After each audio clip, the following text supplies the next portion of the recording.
चलिए देखिए मित्रों, आज एक और चैप्टर चालू करते हैं। यह चैप्टर जो वर्ग 12वीं का चैप्टर है, जिसका जो हिंदी का चैप्टर है, ये 12वीं का ये VVI चैप्टर आप याद रखिएगा। इसमें से बहुत क्वेश्चन आता है और ये निबंध है, जिस चैप्टर का नाम है ओ सदा नीरा, जिसका लेखक है जगदीश चंद्र माथुर। ठीक है, आप ध्यान से सुनिएगा, इसमें से एक भी क्वेश्चन आपको बचने वाला नहीं है अगर आप ध्यान से सुनिएगा तब। थोड़ा ये चैप्टर थोड़ा लंबा है, समझने के लिए भी थोड़ा टाइम देना पड़ेगा, लेकिन मैं आपको कहता हूं कि आप अगर देखिएगा तो 100% आपको समझ में आ जाएगा। इसमें से एक भी क्वेश्चन आपको छूटने वाला नहीं है।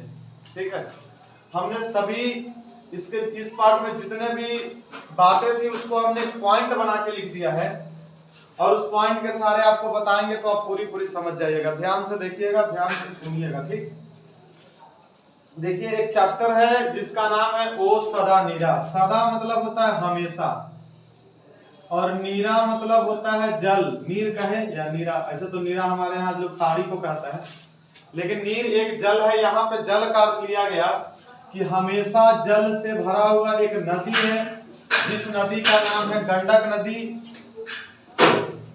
इसको लिखे हैं ओ सदा नीरा। गंडक नदी के बारे में लिखा है लेखक, जिनका नाम है जगदीश चंद्र माथुर। इन्होंने बहुत सारी कहानियां, कविताएं लिखी भी है, उनमें से एक है इनका ओ सदा नीरा, और ये बहुत सुंदर निबंध है जो आपको समझ में आएगा। हम आपको बताते हैं कैसे समझना है सर।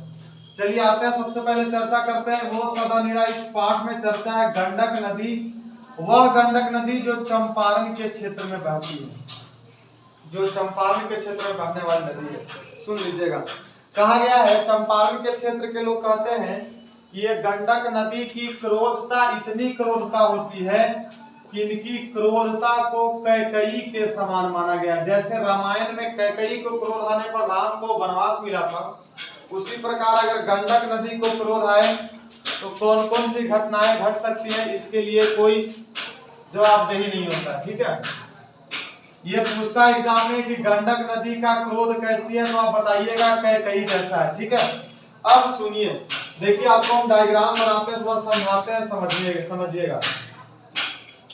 ये एक नदी है जिस नदी का नाम है गंगा। ये गंगा नदी, और इसके आगे चल के इसके छोर से बहती है एक जिसकी नाम है गंडक नदी।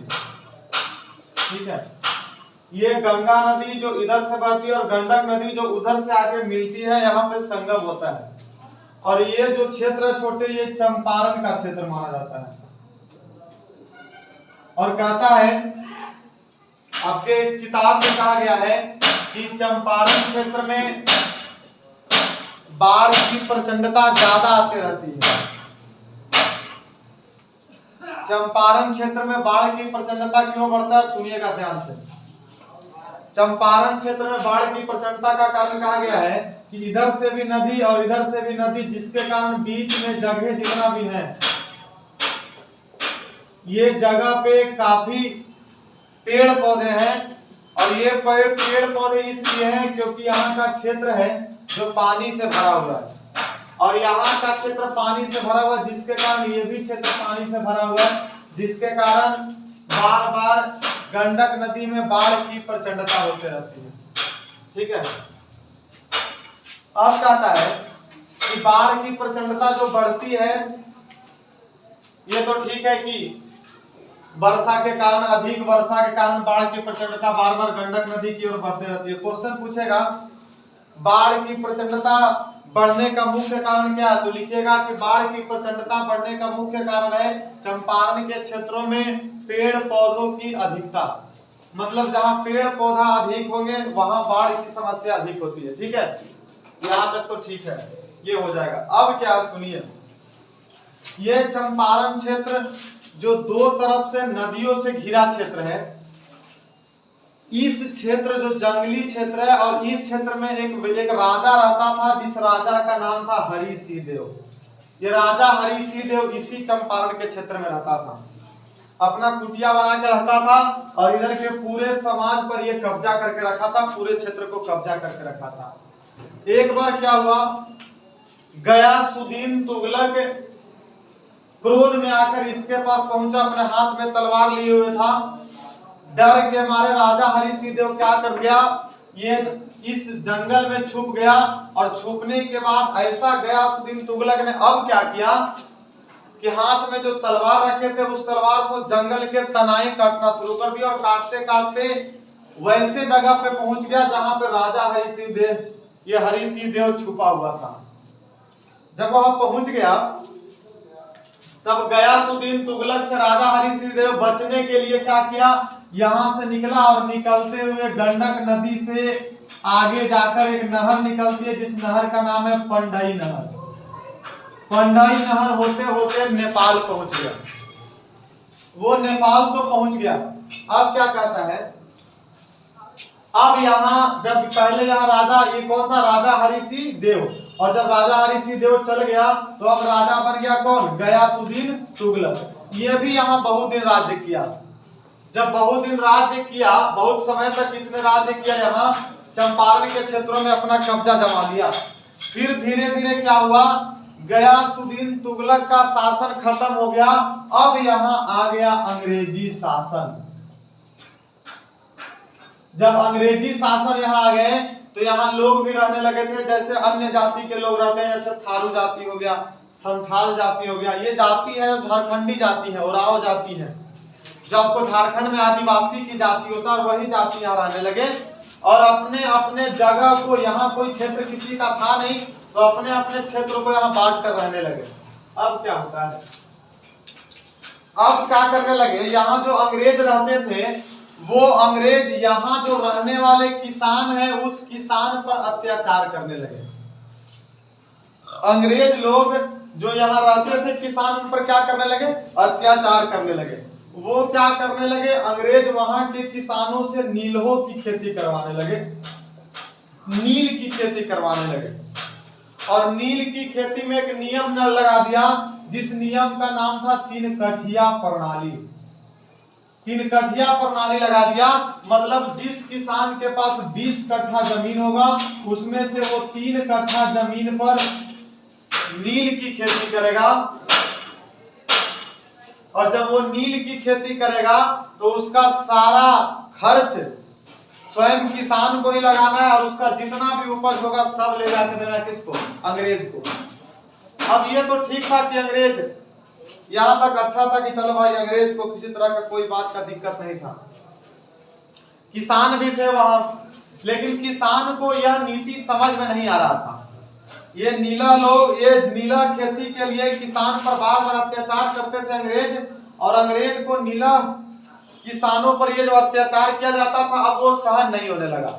अब क्या हुआ, अब वहां के किसान सोचने लगे कि आखिर कब तक 3 कठिया प्रणाली चलते रहेगा, 20 कट्ठा में 3 कट्ठा का खेत में नील की खेती होते रहेगा। और नील की खेती कहा जाता है जिस जगह पे नील की खेती की जाती है वो भूमि बंजर हो जाती है, फिर दोबारा कभी उस पर कोई किसी तरह का कोई फसल नहीं उपजता है।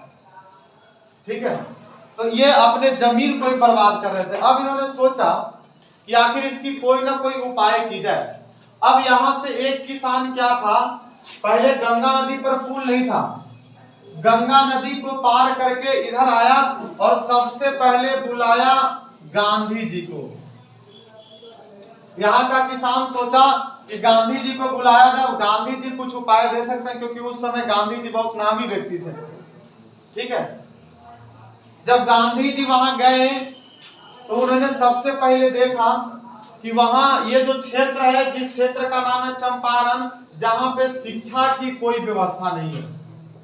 जब शिक्षा की कोई व्यवस्था नहीं देखा तब गांधी जी का मानना था कि अगर कोई व्यक्ति के पास शिक्षा होगा तब वो किसी दूसरे के चंगुल में रहने वाला नहीं है, वो आजाद रहेगा, किसी का गुलाम नहीं रह सकता है।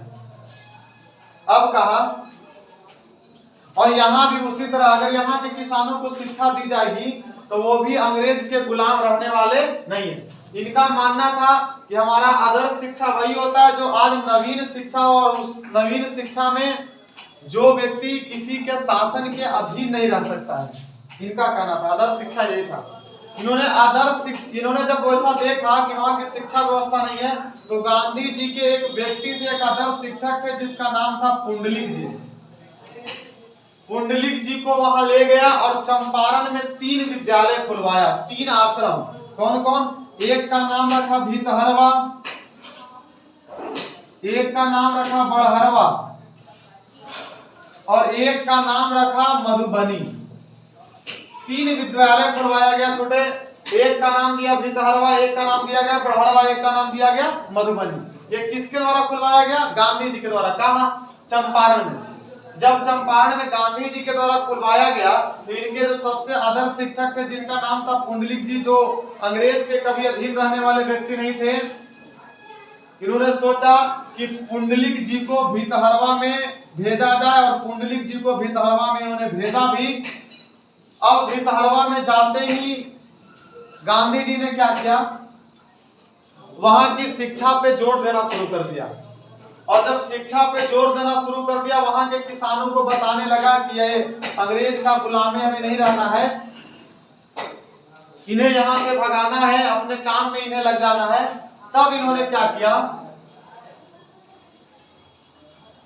तब इन्होंने वहां के किसानों को समझाया, बताया और बताने के बाद एक दिन क्या हुआ कि जब भीतहरवा आश्रम में पुंडलिक जी पढ़ा रहे थे तो उस आश्रम में अंग्रेज पहुंच गए और अंग्रेज जब धावा बोल दिए तो पुंडलिक जी अंग्रेज को छक्के छुड़ा दिए, पराजय कर दिया। और पराजय करने के बाद क्या किया? अंग्रेज जो था वो पुंडलिक जी का भीतहरवा आश्रम ही जला दिया।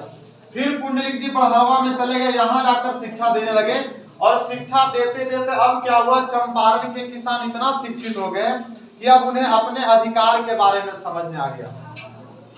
तब गांधी जी उनको बताएं।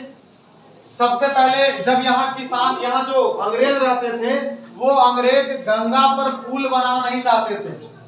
वो सोचते थे कि हमारा इधर शासन है और अगर हम यहाँ पुल बना देंगे तो इधर के लोग इधर चले आएंगे और हमारा शासन क्या हो जाएगा? समाप्त हो जाएगा। इसलिए ये गंगा पर पुल बनाने में दिलचस्पी नहीं लेते थे। इनका कहना था गंगा पर पुल बनाने में कोई अच्छी बात नहीं है। ये अंग्रेज का कथन था। अगर इनका कहना था और कहना था इसी में लिखना होगा तो लिखिए गंगा पे पुल बनाने में इनका दिलचस्पी इसलिए नहीं था अंग्रेजों का, क्योंकि इनका मानना था कि अगर गंगा पर पुल बन जाएगी तो दूसरे छोर वाला लोग इस छोर में आ जाएंगे और हमारी शासन क्या हो जाएगा? समाप्त हो जाएगा, हम नीला की खेती नहीं करवा पाएंगे। यह बात था। अब गांधी जी जब वहां बताएं तो गांधी जी जब वहां गए थे 1917 में गए थे, चंपारण सत्याग्रह हुआ था। उसी आंदोलन में जब गए थे तो इन्होंने सबसे पहले वहां के किसानों को एक प्रक्रिया बताया जिस प्रक्रिया का नाम दिया कीमियाई प्रक्रिया। उन्होंने कहा कि हमारे देश में धूल से भी, यहाँ धूल से भी सोना उगला जा सकता है और धूल से सोना उगलने की प्रक्रिया का नाम कीमियाई प्रक्रिया दिया जाता है। ये किसने बताया? गांधी जी ने बताया। कहाँ बताया? चंपारण के किसान को। अब क्या हुआ? जब चंपारण के किसान को बता दिया तो शिक्षा के बारे में हमने बता ही दिया। अंग्रेज को गंगा पुल बनाने में क्यों दिलचस्पी नहीं था ये बता दिया। अब आते हैं धांगड़। ये क्या है? जब यहाँ बनने लगे, यहाँ कीमियाई प्रक्रिया होने लगा, धूल से सोना उगला जाने लगा, तो अब यहाँ की भूमि जो थी वो काफी उपजाऊ भूमि थी, यहाँ काफी ज्यादा फसल उत्पादन होने लगे।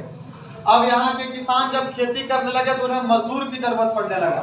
अब ये मजदूर दूसरे जगह से भांगड़ मजदूर को लाने लगे, मतलब भाड़े पर मजदूर लाने लगे। जैसे छोटा नागपुर से लाने लगे और आ जाती थारू जाति को गया के भुइयां को ले जाया गया और जब ले जाया गया तो उस भाड़े का मजदूर जो वहां काम करने के आते थे उनका नाम था धांगड़। उसका धांगड़ का क्या होता है? भाड़े का मजदूर। अब होता है सबसे लास्ट टॉपिक है थारुओं की कला। समझना ये क्या है, इसके बाद फिर इधर पढ़ेंगे छोटे। थारुओं की कला क्या थी? जब यहाँ के किसान जो थारू जाति के लोग रहते थे, जब वो अपना फसल उत्पादन करने लगे तो उत्पादन करने के बाद रखने के लिए वो कूस से गोलाकार घर बनाने लगे और उसी में अनाज रखते थे। गोल घर बनाते थे कूस से और उसमें अनाज रखते थे, क्योंकि इनके पास रहने के लिए कोई अस्थायी घर भी नहीं था। और इसी कला को कहा जाता है थारुओं की कला। तो पूछता है कि थारुओं की कला किसे कहते हैं, तो लिखिएगा कि थारू जाति के द्वारा चंपारण में अपने अनाज को रखने के लिए जो कूस से गोलाकार घर को बीन कर बनाया जाता था, जिसमें अपना थारू जाति या किसान अनाज रखते थे, उस कला का नाम था थारुओं की कला। अब आते हैं, आगे बढ़ते हैं, अब गंडक नदी के बारे में करते हैं। गंडक नदी क्या हो गया, गंडक नदी कभी कभी इतना बाढ़ आता है कि बाढ़ आने के कारण इनकी पानी का जल स्तर ऊपर आ जाता है, इनका जल का स्तर ऊपर आ जाता है। और जब जल का स्तर ऊपर आता है और सूर्य का किरण पड़ता है तो उस जल को हम चौर कहते हैं। चौर किसे कहते हैं, जब गंडक नदी में बाढ़ आता है और सूर्य का किरण पड़ने से इसके जल स्तर पर लालिमा छा जाता है, लालिमा जैसे दिखने लगता है, जिसे हम चौर कहते हैं। और जब सुखाड़ की स्थिति होती है, सुखाड़ की स्थिति में गंडक नदी में कहीं कहीं गड्ढों में पानी बच जाते हैं और उस पानी का रंग अगर काला हो जाता है तो उसको कहा जाता है मन। चौर और मन यही है। अब अंतिम टॉपिक है बाबू, बुद्ध की यात्रा। बुद्ध की यात्रा क्या थी, गौतम बुद्ध ने यात्रा किया था पंडई नहर से होते होते, गंडक नदी से होते होते, गंगा नदी से पार करते हुए, कपिल वस्तु से पार करते करते बोध गया के नगरी में आए थे। और इनके बारे में पूछता है कि बुद्ध की यात्रा कैसे हुई, तो लिखिएगा नेपाल से पंडई नहर के छोर से गंडक नदी के किनारे किनारे गंगा नदी को पार करके बोध गया के कपिल बोध गया में पहुंचा और वहां उन्होंने ज्ञान प्राप्त किया। ये बातें रहा आपको निबंध के तौर पर ओ सदा मीरा का। आप इसमें पूछता है कि बाढ़ की प्रचंडता क्या है, अंग्रेज गंगा पे पुल क्यों नहीं बनाते थे, कीमियाई प्रक्रिया क्या है, आदर्श शिक्षक कौन थे, धांगड़ क्या है, थारू की कला क्या है, चौर और मन क्या है, बुद्ध की यात्रा कैसे, अंग्रेज नीलों पर अत्याचार कैसे करते थे, ये सब क्वेश्चन को मैंने उत्तर बता भी दिया और ये चैप्टर भी समझा दिया। बाकी अब इसमें से जितने भी प्रश्न आएंगे आपसे बनेंगे 100% आप बना कर देखिएगा और इसके बाद का चैप्टर अगले वीडियो में डालेंगे, ठीक है।